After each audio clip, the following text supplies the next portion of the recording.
नमस्कार दोस्तों। कृषि कानूनों पर केंद्र सरकार ने अपना फैसला सुना दिया है और फैसला किसान नेताओं ने भी सुना दिया। सरकार ने साफ कह दिया कि हम ये कानून वापस नहीं लेंगे। कुछ संशोधन कर सकते हैं, कुछ प्रस्ताव केंद्र की तरफ से भेजे गए। 20 पन्नों में किसान नेताओं को प्रस्ताव भेजे गए। किसान नेताओं ने खारिज करके कह दिया कि हम कानून की वापसी से कम पर मानने को तैयार नहीं।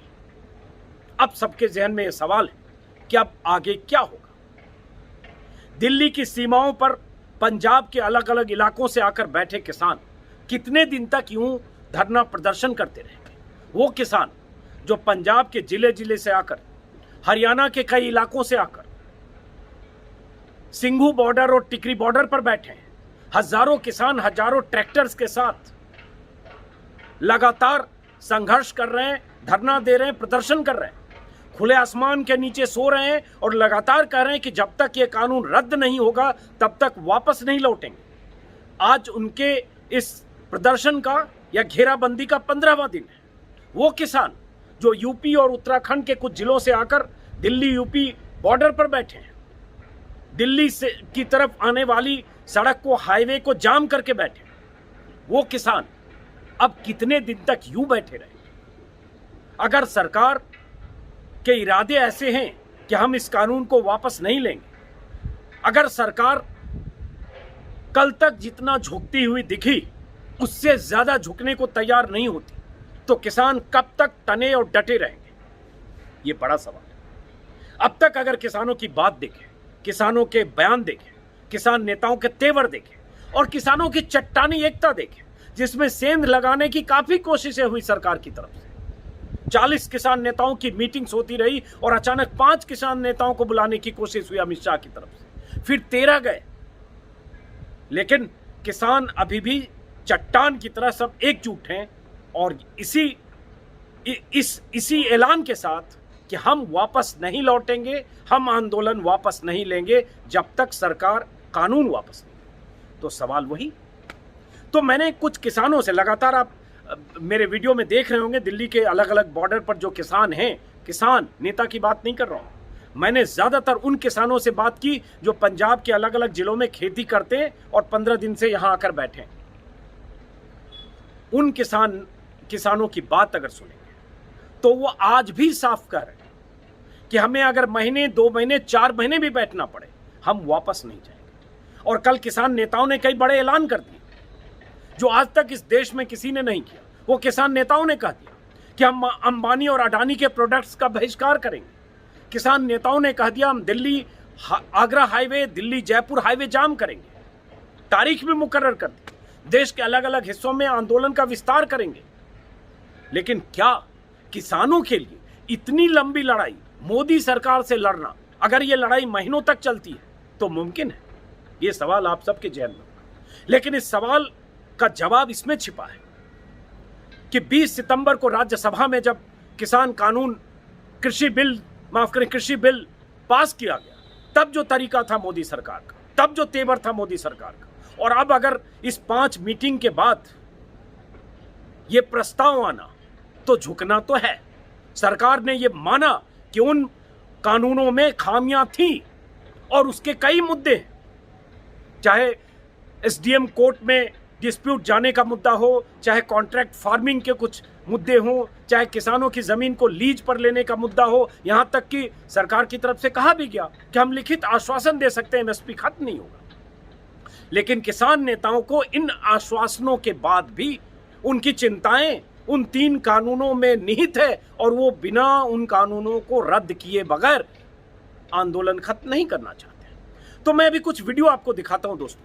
मैं चाहता हूं इन किसानों को ही गौर से सुनें, इससे आपको अंदाजा लगेगा कि ये किसान इस बार आसानी से जाने और मानने वाले नहीं, खाली हाथ नहीं जाने वाले दिख रहे हैं कम से कम। और 6.5 साल की सरकार में, मोदी सरकार में पहली बार मोदी सरकार का सामना, मोदी सरकार का वास्ता ऐसे किसानों से पड़ा है जो लड़ने को तैयार हैं, जो संघर्ष करने को तैयार हैं, जो नहीं झुकने को तैयार हैं। आगे क्या होता है आगे की बात है। और एक बात और जो मैं कई वीडियो में कह चुका, जब किसान ऐसे मोर्चेबंदी करते हैं अपने हक की लड़ाई लड़ते हैं, उन्हें जो डर है उस डर को दूर करने के लिए सरकार पर दबाव बनाते हैं, तब क्या होता है? केंद्रीय मंत्री, केंद्रीय नेता, बीजेपी के नेता पहले इन्हें खालिस्तान समर्थक, पाकिस्तान समर्थक, पाकिस्तान और चीन के शाह पर भड़के हुए किसान, बिचौलियों के एजेंट या बिचौलियों की जमात, कांग्रेस के एजेंट, सब कुछ बीजेपी नेता कह चुके हैं। इन किसानों को खारिज करने की तमाम कोशिशें जब असफल हो गई और इन किसानों को लगा कि पंजाब में प्रदर्शन के बाद उनकी आवाज नक्कार खाने में तूती की तरह है, मोदी सरकार की कानों पर जूं नहीं रेंग रही है, तब वो हजारों ट्रैक्टर से दिल्ली के आसपास पहुंचे। रोकने की भी तमाम कोशिशें हुई, वो तस्वीरें और वीडियो आपने देखी। अब वो लंगर डालकर बैठे, लंगर में खाना खा रहे, सरकार को चुनौती दे रहे और बहुत शांतिपूर्ण ढंग से अपनी बात रख रहे हैं। ये खास बात है इस आंदोलन का। लेकिन इस आंदोलन को और किसानों को बदनाम करने की साजिशों में एक कड़ी और जुड़ी है। केंद्र के मंत्री हैं, केंद्रीय राज्य मंत्री, उन्होंने कल एक बयान दिया है।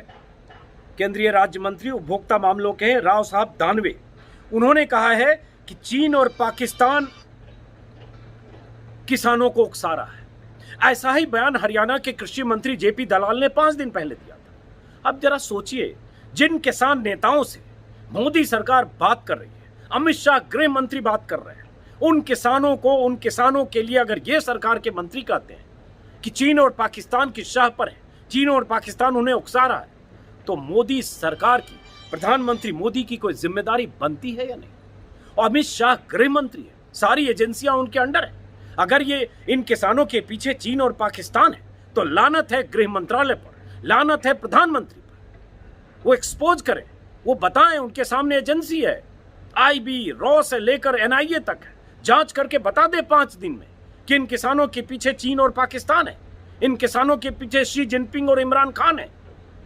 जब आप किसानों की लड़ाई को, किसानों के संघर्ष के सामने आप जब एक्सपोज होते हैं, तब आप किसानों को बदनाम करने के लिए चीन और पाकिस्तान का एजेंट बताते हैं। बार बार मैंने वो चेहरे दिखाए, अभी फिर मैं वो चेहरे अभी दिखाऊंगा आगे 1 मिनट के बाद।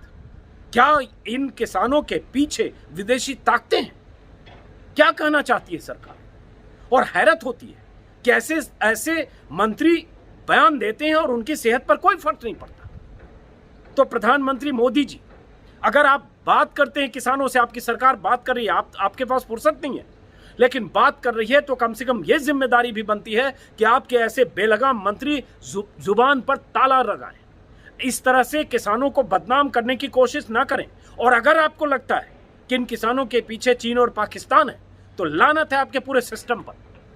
आप NIA chief, raw chief, IB chief की मीटिंग बुलाइए और 24 घंटे में इन किसानों को एक्सपोज कर दीजिए कि इनके पीछे शी जिनपिंग है या इमरान खान है, तब देश देखेगा। वरना आपके मंत्री ऐसे बयानबाजी करते हैं तो मैं क्या नाम दूं ऐसे बयानबाज नेताओं के लिए, और इस फितरत के लिए क्या कहूं, मुझे समझ में नहीं आता कि क्योंकि ये कतार बहुत लंबी है और ये 2 महीने से हो रहा है और 15 दिन से हो रहा है। पूरी लिस्ट है किन किन नेता ने किसानों के लिए क्या क्या कहा और ये कौन लोग हैं। तस्वीरें पूरी दुनिया और पूरा देश देख रहा है। बहरहाल इस वीडियो में मैं कुछ किसानों के बयान आपको सुनाता हूं। उसमें एक बुजुर्ग भी है, करीब 90 साल उनकी उम्र है, हरियाणा, माफ करें, पश्चिमी उत्तर प्रदेश के। क्या कह रहे हैं गौर से सुनिएगा। और भी बहुत सारे किसान क्या कह रहे हैं गौर से सुनिएगा, और इससे आपको अंदाजा लगेगा कि अन्नदाताओं की परेशानी, उनका डर, उसके पीछे वजह क्या है। तो जरा सुनिए अब किसानों को। ਅਸੀਂ ਹੱਕ ਲੈਣ ਆਏ ਆ, ਹੱਕ ਲੈ ਕੇ ਜਾਵਾਂਗੇ। ਹੱਕ ਲੈਣ ਆਏ ਆ, ਹੱਕ ਲੈ ਕੇ ਜਾਵਾਂਗੇ। ਕਹਿੰਦਾ ਸੈਂਟਰ ਸਰਕਾਰੇ ਤੂੰ ਇਹ ਨਾ ਸੋਚੀ ਅਸੀਂ ਲੰਗਰ ਖਾ ਕੇ यहाँ वहाँ घूम के बस बह के जावांगे। हक लैन आए हैं, हक लैके जावांगे। वो कहता दिल्ली 18 बार जीती है, एक बारी फिर दिल्लीए तेरे नाल खह के जावांगे। हक लैन आए हैं, हक लैके जावांगे। कहता इस बारी खाली हथ आए हैं, सानू हथियार चक्कन लई मजबूर ना कर, जांदे जांदे तैनू इन्नी गल कह के जावांगे। हक लैन आए हैं, हक लैके जावांगे। कहता लखां दा इकट्ठ आ, मतलब ਲੱਖ ਹੋ सकते हैं। कहता ਲੱਖਾਂ ਦਾ ਇਕੱਠ ਆ, ਕੱਲਾ ਕੱਲਾ 1.25 ਲੱਖ ਨਾਲ ਖਹਿ ਕੇ ਜਾਵਾਂਗੇ। ਹੱਕ ਲੈਣੇ ਆਏ ਆ, ਹੱਕ ਲੈ ਕੇ ਜਾਵਾਂਗੇ। ये देखिए, ये क्या नाम बताया? एमी गिल है जी, एमी गिल है, अमृतसर के हैं, बाबा बकाला साहब अमृतसर। अमृतसर के, और ये लिरिसिस्ट है, यहाँ ये सेवा कर रहे हैं। देखिए रोटियां बन रही है, लेकिन उन्होंने पंजाबी में, ये आपने खुद लिखी है जो पोइट्री इन्होंने सुनाया, उसका मतलब है हक लेने आए हैं, हक लेके आए जाएंगे। ये मत समझो सरकार के लिए कि लंगर खा के और ऐसे ही चले जाएंगे। हाँ बिल्कुल, हक लेके ही जाएंगे जितने दिन मर्जी। यहाँ 6 महीने साल लगता है, हम तैयारी से आए हैं, हम तैयारी से आए हैं, फुल तैयारी है हमारी। अगर सरकार को लगता है कि वो ज़्यादा टाइम लगा रहे हैं, उनको अगर लगता होगा कि ये बस घूम के ऐसे चले जाएंगे, थोड़े दिनों में इनकी गिनती कम हो जाएगी और बाकी जो सब हैं उनको ऐसे ही कर लेंगे कुछ भी, तो ऐसा नहीं होगा। अगर मुझे लगता है कि 1 हफ़्ता जहाँ 2 हफ्ते और रुके तो आपको 2-3 गुना और संगत देखने के लिए मिलेगी, और यहाँ पर कट आपको देखने के लिए मिलेगा, और ज़्यादा लंगर आपको देखने के लिए मिलेंगे। ये बात है जी। जो हमारी कौम है ना जी, ये शहीदों की कौम है। इसमें क्या था कि पहले लोगों ने जितने भी थी, जब कौम पे बात आती है तो हर एक बंदा कुर्बानी देता है। हमारी जहाँ पे जान भी चली जाएगी ना तो भी कोई चक्कर नहीं है। यहाँ पे जो भी बंदा घर से निकला है ना, वो ये कह के निकला कि हमारा वहाँ पे इंतजार मत करना। हमारी कौम पे बात आई है। जो पहले मोदी ने कानून बनाए, कोई उसका विरोध नहीं हुआ। अगर हुआ भी तो उसने मीडिया की दीवार आगे खड़ी करके उस विरोध को ख़त्म कर दिया। चाहे शाहीन बाग का प्रोटेस्ट हो, चाहे उससे पहले जीएसटी के विरोध लोगों ने बोला हो, उसने पहले मीडिया को हथियार बना के सब कुछ जीरो कर दिया। इस बार भी उसने सेम करने की कोशिश की कि इस पर मैं लेबल लगा देता हूँ कि खालिस्तानी है ये। 2-4 दिन ये मीडिया का चलेगा कि हाँ खालिस्तानी है, उसके बाद ये चले जाएंगे। लेकिन उनको पता नहीं है कि उन्होंने पंगा किससे लिया है। सबके साथ उन्होंने पंगा ले लिया, सबसे आगे निकल गए। अब पंगा पड़ा है पंजाबियों से। अब मोदी को पता चलेगा कि ये कौम कैसी है। अब बात आ गई हमारे घर के चूल्हों पे। पहले इन्होंने किया, अपने पैसे भरने थे भर लिए, जीएसटी के जरिए दे दिया, अंबानी को पैसा दे दिया, जियो आया, सब कुछ हो गया, किसी ने कुछ नहीं बोला। अब करते हैं धर्म की राजनीति, उसके अलावा इनको कुछ नहीं आता, कोई काम नहीं करेंगे। पिछले 7 सालों में कौन सी यूनिवर्सिटी दी है बीजेपी ने, बता सकते हो आप? कौन सी उन्होंने शिक्षा के स्तर में फायदा किया, बोल सकते हो आप? कुछ नहीं है उसने किया। करेगा धर्म की राजनीति, करेगा लोगों को भटकाएगा हर एक मुद्दा। अब अमित शाह का क्या बयान आया था जब शाहीन बाग का प्रोटेस्ट हो रहा था? बटन दबेगा, वोटिंग मशीन, करंट निकलेगा शाहीन बाग में। कौन सा करंट? भड़कते हैं लोग, कुछ लोग भड़कते हैं, फिर दंगे भड़कते हैं। अभी भी उन्होंने सेम ट्राई करने की कोशिश की कि 2-4 शरारती अंसर छोड़ दो और यहाँ पे दंगे भड़का दो या कुछ भी कर दो। लेकिन यहाँ पे हम पंजाबी हैं, हम लोगों की यहाँ पे रक्षा करने आए हैं। यहाँ पे आप किसी भी लोकल बंदे को पूछ सकते हो। पहले 3 दिन ये दुकानें नहीं खुली, उसके बाद अब हम रात को ये सेवा करके झाड़ू लगाएंगे, वो बंदा सामने दुकान वाला है, वो आके साथ हमारे में झाड़ू लगाने लग जाएगा कि कोई बात नहीं, मैं कराता हूँ सेवा। पंजाब जिंदाबाद, पंजाबी जिंदाबाद। ये है हमारी कौम। पहले भी जो जहाँ से जितनी शहीदें हुई हैं, सबसे ज़्यादा कुर्बानियाँ पंजाबियों ने दी है। आज भी खड़े हैं, बात सारे भारत की हो रही है, सबसे पहले कौन आया? पंजाबी। हम ये नहीं कहते कि हम कुछ अलग हैं या नहीं, लेकिन हमारे खून में है, ये जज्बा है और ये रहेगा। हमारी आने वाली पुश्तें हमसे पूछेंगी कि जब कानून बना था तुमने क्या किया? हमने ये किया। बोल रहे थे कि खट्टर ने बोला था कि 1 इंच भी बैरिकेड इधर करके दिखा दें, जहां तक फेंकना है बैरिकेड हमें बताओ, वहां फेंक के आएंगे। लेकिन हम चल रहे हैं अभी एकदम नरम तरीके से कि हाँ कोई बात नहीं, किसी का नुकसान नहीं होना चाहिए। ये बात जितनी जल्दी मोदी को समझ आ जाए उतना अच्छा है। लेकिन हम तो यहाँ से नहीं उठेंगे जब तक हमारे ये तीनों काले कानून वापस नहीं लिए जाएंगे। हम यहाँ से नहीं हिलेंगे, चाहे सालों लग जाए, कि कुछ हो जाए। बच्चों को हम त्याग दे के आगे हमारा भरोसा मत करना भी हाँ वापस आएंगे नहीं आएंगे। हम तो ये शहीद हो जाएंगे प्रधानमंत्री जी के उस पर ही शहीद होएंगे, जैसे वो अपने मन की बात में कह रहे हैं हम ये कर देंगे, हिंदुस्तान को ऐसे कर देंगे। हिंदुस्तान बिल्कुल फेल कर दिया, हिंदुस्तान बेच दिया इन्होंने, बेच कर हिंदुस्तान का नाश मार दिया। हमारे बुजुर्गों ने, हमारे गुरुओं ने इस देश के लिए बड़ी कुर्बानियाँ दी हैं, लेकिन उसका इन्होंने बिल्कुल नहीं मूल्य नहीं डाला है प्रधानमंत्री जी ने। हम एक नए का भरोसा नहीं रहा प्रधानमंत्री जी पे। देखिए ये कितनी बड़ी दुखद घटना है। आप मोदी तो एसी कमरों में बैठते हैं और किसान को बेचारे को सड़क पर खाना खा रहे हैं। ये मोदी सरकार का कितना बड़ा दुखद घटना है। किसानों के साथ अन्याय हो रहा है कि किसान आज अपने परिवार बच्चे छोड़कर सड़क पर बैठा खाना खा रहा है। इससे बड़ी दुखद घटना कोई नहीं होगी। ऐसा प्रधानमंत्री है, इसने किसानों के नाक में दम कर दिया। किसान खुशहाल था, अपनी ज़िंदगी जी रहा था, लेकिन बीजेपी सरकार आई, ये कह रहे थे कि हम आय दुगनी कर देंगे, अच्छे दिन आएंगे। देख लिए अच्छे दिन किसान सड़क पर बैठा खाना खा रहा है, यही अच्छे दिन है ना? क्या ये इतिहास है, गवाह है कि अच्छे दिन आ गए? अब अपने हमारे घर में खेती का काम है, गेहूं में पानी लगना है, भैंसों को चारा डालना है, खेत जोतना है, उसका कौन इंतजाम करेगा? मोदी करेगा? कोई नहीं करेगा। बीजेपी सरकार कारपोरेट कंपनियों की सरकार, पैसे वालों की सरकार है। ये किसानों के हित की नहीं, अनहित की बात कर रही है।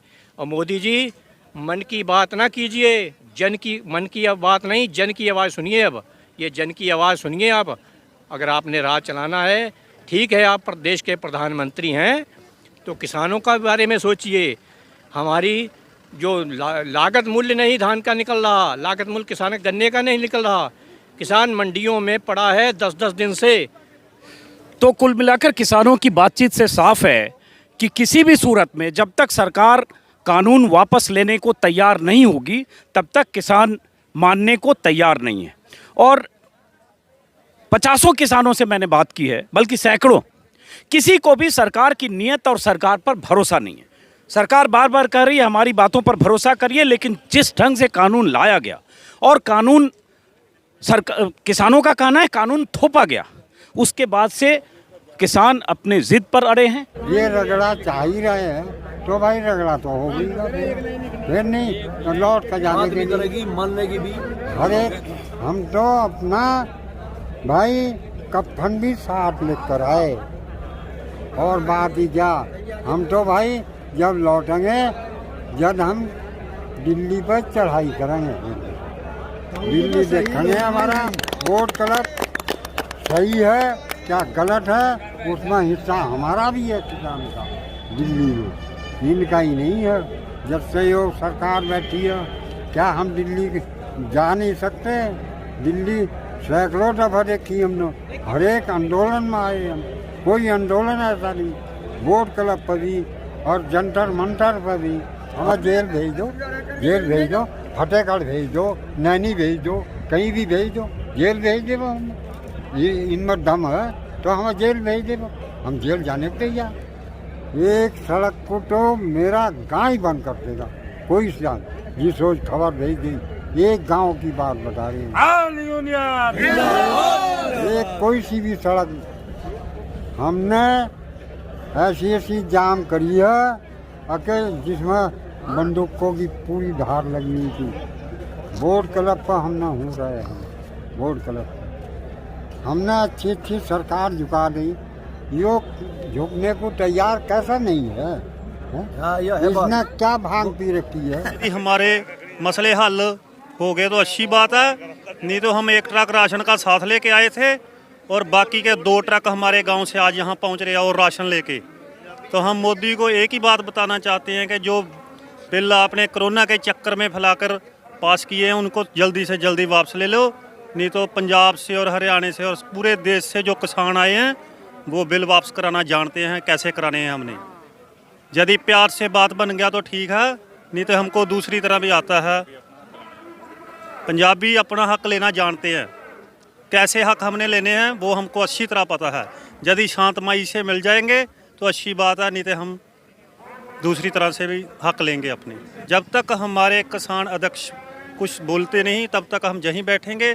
जिस रोज वो आगे जाने के लिए बोलेंगे हम आगे भी जाएंगे, जहाँ बोलेंगे वहाँ गोली खाएंगे। हम बोलते हैं हमको गलत समझा रहे हैं कि हमने आपके हेतु में बिल पास किए, यदि हेतु में पास किए तो हमको पूछा क्यों नहीं?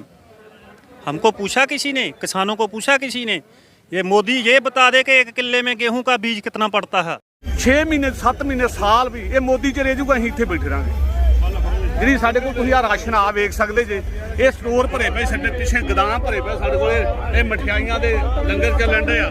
ਸਾਨੂੰ ਕੋਈ ਪਰੇਸ਼ਾਨੀ ਨਹੀਂ ਗੀ। ਇਹ ਮੋਦੀ ਨੂੰ ਸਮਝਣਾ ਚਾਹੀਦਾ, ਸਾਡੀਆਂ ਭਾਵਨਾਵਾਂ ਸਮਝਣਾ। ਸਾਨੂੰ ਜਿਹੜੀ ਸਾਡੀ ਰਿਸਪੈਕਟ ਗਵਾਤੀ ਇਹਨਾਂ ਨੇ ਅੱਜ ਤੋਂ 20 ਸਾਲ ਪਹਿਲਾਂ ਵੀ ਇਹ ਅੱਤਵਾਦੀ, ਇਹ ਵੱਖਵਾਦੀ, ਇਹ ਖਾਲਿਸਤਾਨੀ। ਅਸੀਂ ਕੋਈ ਖਾਲਿਸਤਾਨੀ ਨਹੀਂ, ਕੋਈ ਵੱਖਵਾਦੀ ਨਹੀਂ, ਕੋਈ ਅੱਤਵਾਦੀ ਨਹੀਂ। ਅਸੀਂ ਹਿੰਦੁਸਤਾਨੀ ਆ ਤੇ ਦੇਸ਼ ਭਲਾਈ ਵਾਸਤੇ ਅਸੀਂ ਬੈਠੇ ਆ। ਸਾਡੇ ਬੇੜੇ ਜਿਹੜੇ ਉਹ ਆਰਮੀ 'ਚ ਬਾਰਡਰਾਂ ਤੇ ਲੜ ਰਹੇ ਆ, ਸਾਡਾ ਕਿਸਾਨ ਜਿਹੜਾ ਖੇਤੀ ਕਰ ਰਿਹਾ। ਅੱਜ ਸਾਨੂੰ ਜਿਹੜਾ ਹਿੰਦੁਸਤਾਨ ਵੱਲੋਂ ਸਾਨੂੰ ਕ੍ਰੈਡਿਟ ਮਿਲ ਰਿਹਾ ਵਾ, ਉਹ ਵੱਡੇ ਭਰਾ ਵਾਲਾ ਕ੍ਰੈਡਿਟ ਮਿਲ ਰਿਹਾ ਵੀ ਤੁਸੀਂ ਜੋ ਕੀਤਾ ਵਾ ਅੱਜ ਤੱਕ ਮੋਦੀ ਨੂੰ ਕਿਸੇ ਨੇ ਰੋਕਿਆ ਨਹੀਂ ਤੇ ਮੋਦੀ ਨੇ ਮਨਮਾਨੀਆਂ ਕੀਤੀਆਂ।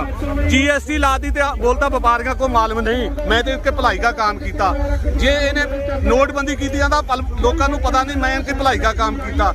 ਜੇ ਇਹਨੇ ਜੰਮੂ ਕਸ਼ਮੀਰ ਦੇ ਵਿੱਚ 370 ਧਾਰਾ ਤੋੜੀ ਤਾਂ ਨਾ ਮੈਂ ਉਹਨਾਂ ਦੀ ਭਲਾਈ ਵਾਸਤੇ ਕੀਤਾ। ਉੱਥੇ 13,000 ਪੰਜਾਬੀ ਬੋਲਣ ਵਾਲਾ ਬੈਠਾ ਸਾਡੇ ਜੰਮੂ ਕਸ਼ਮੀਰ ਦੇ ਵਿੱਚ, ਇਹ ਅੱਜ ਇਹਨੇ ਤੋੜਤੀ। ਸੋ ਇਸ ਕਰਕੇ ਜੇ ਆ ਕਿਸਾਨਾਂ ਦੇ ਬਿੱਲ ਲੈ ਕੇ ਆ ਤੇ ਆਂਦਾ ਕਿਸਾਨਾਂ को मालूम नहीं, ਅਸੀਂ खुद किसान हो, सानू नहीं मालूम कैसे फसल होती है। हम हटने के ना चाहे अरार पार हो जाए मामला। कह रहा है कि फायदा है, फायदे वाली चीज तो अपने पास रखो। जनता को तो परेशानी होगी तो फिर ही तो सुनाई होगी, पता लगेगा नहीं मोदी साहब को भी हाँ किसान कोई चीज है। वो चीज हमें चाहिए ही नहीं, वो हमें जबरदस्ती क्यों दी जा रही है जी? केवल भड़काया जा रहा है, पूरा फीस कट जावे हमारा, यहाँ भूखे मर जाए, रोड पे मर जाए।